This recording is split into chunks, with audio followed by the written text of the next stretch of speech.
laba ye juwe kalo tile 31 san 2024 aw bisimila Mali kunnafoni jabarani kan bamanankan kunnafoni kɛnɛ kan.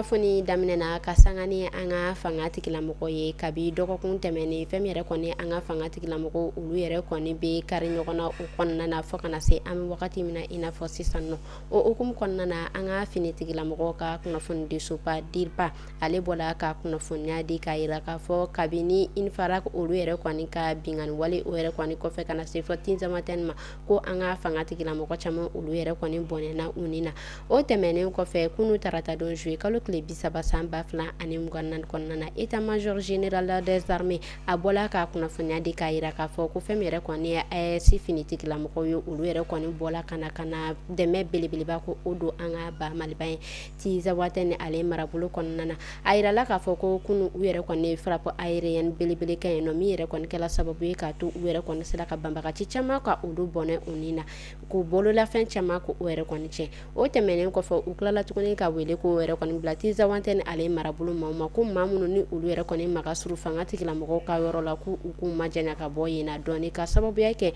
ko bingani wale ninnu yɛrɛ kɔni bɛ se ka kɛ sababu ye k'a to a bɛ se ka se maa dɔw ma o hukumu de kɔnɔna na u yɛrɛ kɔni ye kunnafoniya di k'a yira k'a fɔ tuguni duguden bɛɛ lajɛlen k'i hakili sigi ka sababuya kɛ état-major général des armées a y'a yira k'a fɔ u bɛna wulikajɔ suguya bɛɛ lajɛlen kɛ ka duguden ninnu ka u kisi ka tila ka u bololafɛnw ka olu bɛɛ lajɛlen kisi an bɛ Ala deli halisa Ala ka jamana in basigi. Samiyaji alisa ale yɛrɛ kɔni bɛ ka cɛni o yɛrɛ kɔni kɛ an ka ba Maliba ale fan caman na kunu tarata don juwe kalo tile 20 san 2024 kɔnɔna na sanji ale yɛrɛ kɔni nana kosɛbɛ an ka Bamakɔ Sudanɲare kabi dɔgɔkun tɛmɛnen sanji ale b'a la kana fɔ kana se kunu o yɛrɛ kɔni ma kunu ta o yɛrɛ kɔni kɔnɔna na a yirala k'a fɔ sanji ale yɛrɛ kɔni ye cɛniba o yɛrɛ kɔni kɛ fɛn min yɛrɛ kɔni ye sebenikɔrɔ woyanko ye kunnafoniyaw yɛrɛ kɔni bɔla ka yira k'a fɔ ko jiba o yɛrɛ kɔni ye sira tigɛ o yɔrɔ la mɔgɔw la kunu sɔgɔmada fɛ nɛgɛ kanɲɛ 6 sanga 50 waati sanji o yɛrɛ kɔni kɛla sababu ye k'a to maaw olu yɛrɛ kɔni caman ma se ka se u ka baara yɔrɔw la joona ka sababuya kɛ sebenikɔrɔ ale yɛrɛ kɔni ye dondala kelen ale ni bɔda kelen ji o yɛrɛ kɔni nana kosɛbɛ ka maaw yɛrɛ kɔni jɔyɛn fo ka heure damadɔ ɲɔgɔn dɔ kɛ fɛn min yɛrɛ kɔni an ka finitigilamɔgɔ ye poliso ale ni sapeur mɔgɔw olu yɛrɛ kɔni u seko n'u dɔnko yira walasa ka buna adamadenw ka u ni lakisi.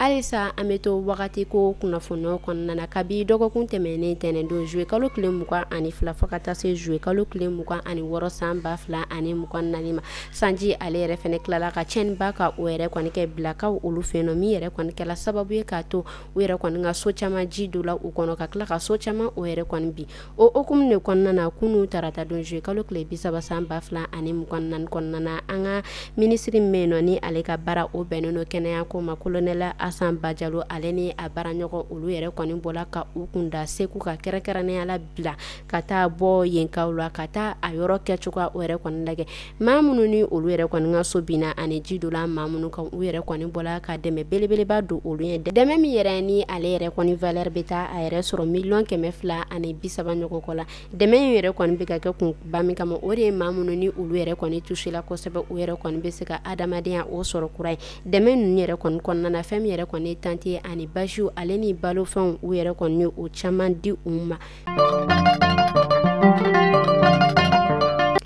An bɛ taa an ka jamana kɔrɔnya fanfɛ kɛrɛnkɛrɛnnenya la a sɔngo tɛnɛn don juwe kalo tile 29 san 2024 kɔnɔna na a yirala k'a fɔ ko dɔgɔjɛla dɔw ni olu tun bɛ ka u kun da Indelimani kan kunnafoniyaw u bɔla ka yira k'a fɔ ko banbagaciw olu yɛrɛ kɔni bɔla ka bingani wale ta ka nin dɔgɔjɛla ninnu sɛgɛrɛ min yɛrɛ ni u yɛrɛ kɔni yɔrɔ kun man jan tuguni a sɔngo la a yirala k'a fɔ bingani wale yɛrɛ kɔni kɔnɔna na u yɛrɛ kɔni bɔla ka maa 2 ko o yɛrɛ kɔni jogini bali ye u don sɔrɔ fɛn min yɛrɛ kɔni ye dɔgɔjɛlaw ye a yirala k'a fɔ ko u bɔla ka u bololafɛnw bɛɛ lajɛlen minɛ u la o tɛmɛnen kɔfɛ maa minnu yɛrɛ n'u jogila a yirala k'a fɔ ko u yɛrɛ kɔni olu ta ka u kunda ni olu ye a sɔngo ale yɛrɛ kɔni docteur Sokan an bɛ Ala deli Ala ka nɔgɔya kɛ u bɛɛ lajɛlen ka jamana in ka a kisi.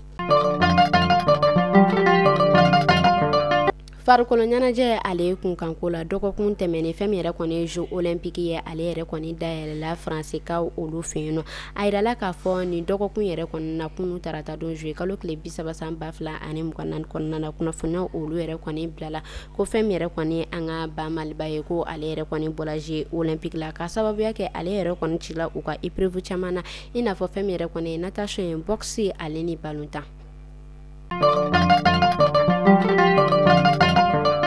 Alisa an bɛ to farikolo ɲɛnajɛ ale kunnafoniyaw kɔnɔna na an ka ba Maliba ale dolontanaba min bɛ yen nɔ ni a bɛ wele ko Mohamed Kamara ni a bɛ Jeux Mille la a yirala k'a fɔ ko ale yɛrɛ kɔni papier dɔ o yɛrɛ kɔni sɛbɛntiya papier in kɔnɔna na a yirala k'a fɔ ko ale yɛrɛ kɔni bɔla Monaco ale yɛrɛ kɔni dolontanna pewu ko a yɛrɛ kɔni bɛna taa Qatar olu ka dolontan jɛkulu min bɛ yen nɔ ni a bɛ wele ko El Sadd ko a bɛna taa baara kɛ ni olu ye nin wagati in na.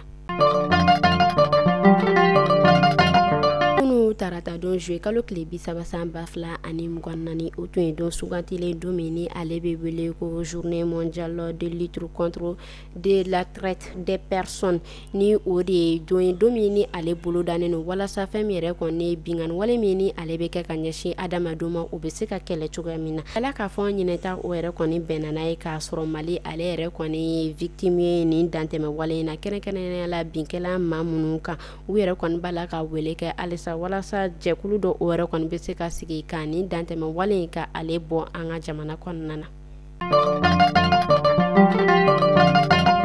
An bɛ taa kɔkan kibaru la kɛrɛnkɛrɛnnenya la Guinée ale cɛmancɛ fɛngɛ ɲɛmɔgɔ ni a bɛ wele ko Mamadi Doumbouya a yirala k'a fɔ ko ale yɛrɛ kɔni bɔla ka a yɛrɛ kɔni kuntagala o yɛrɛ kɔni yira kosɛbɛ ka a y'a yira k'a fɔ ko ale kɔni bɛ a ka jamana ko o labɛn walasa o yɛrɛ kɔni bɛ se ka taa CEDEAO jɛkulu o yɛrɛ kɔni kɔnɔna na cogoya min na ko nka ko a yɛrɛ kɔni y'a yira k'a fɔ ko fɛn min yɛrɛ kɔni a baara ɲɔgɔn tɔ ninnu ye kɛrɛnkɛrɛnnenya la AES jɛkulu ko a yɛrɛ kɔni tɛna tuguni a ka jamana ye olu kɔ. Ka sanga ni CEDEAO ale ka kunnafoniyaw kɔnɔna ye kunnafoniyaw olu yɛrɛ kɔni bɔla k'a yira k'a fɔ ko a yɛrɛ kɔni bɛna dɛmɛ don jamana 6 o yɛrɛ kɔni ɲɔgɔn kɔ ma ka sanga ni baloko dɛsɛ ko ye o hukumu de kɔnɔna na a yirala k'a fɔ ko CEDEAO ale yɛrɛ kɔni bɔla ka céréales tɔni 70 ɲɔgɔn kɔ ko o yɛrɛ kɔni dɛmɛ don Nigeria ale marabolo kɔnɔna na. U yɛrɛ kɔni ye nin dɛmɛ don Nigeria ale yɛrɛ kɔni walasa fɛn min yɛrɛ kɔni baloko dɛsɛ o bɛ se ka kɛlɛ ka bɔ u ka jamana kɔnɔna na cogoya min na. An bɛ taa Algérie fɛn min yɛrɛ kɔni Algérie marabolo maaw ye kɛrɛnkɛrɛnnenya la u ka Sahara occidental kunnafoniyaw olu yɛrɛ kɔni bɔla k'a yira k'a fɔ ko u yɛrɛ kɔni u ka ambassadeur min kɛrɛnkɛrɛnnenya la u ka lasigiden min ni ale bɛ parikaw olu fɛ yen nɔ ko u ye o bolo di ɲɔgɔn ma ko ka ɲɔngiri ko o kɛ o la.